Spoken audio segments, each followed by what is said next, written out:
سلام، امروز میخوایم ببینیم چطور میشه ارور your connection is not private توی گوگل کروم رو حل کرد.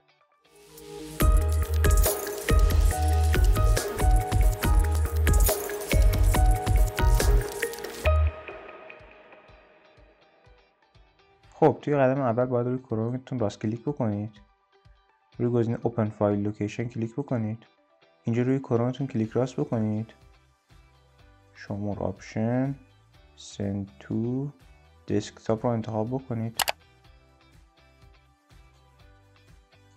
خب الان ما دو تا شورتکات داریم. شورتکات قبلی رو حذف میکنیم، حالا روی این یکی کلیک راست میکنیم، پراپرتیز، اینجا باید به این قسمت تارگت یک کدی رو اضافه بکنیم.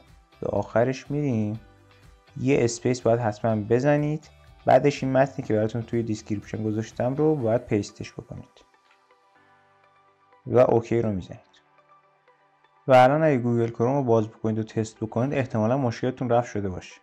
خب اینم از این. امیدوارم از این ویدیو لذت برده باشید. لطفا ویدیو رو لایک کنید و کانال سابسکرایب کنید. تا ویدیوهای بعد، خدا نگهدار.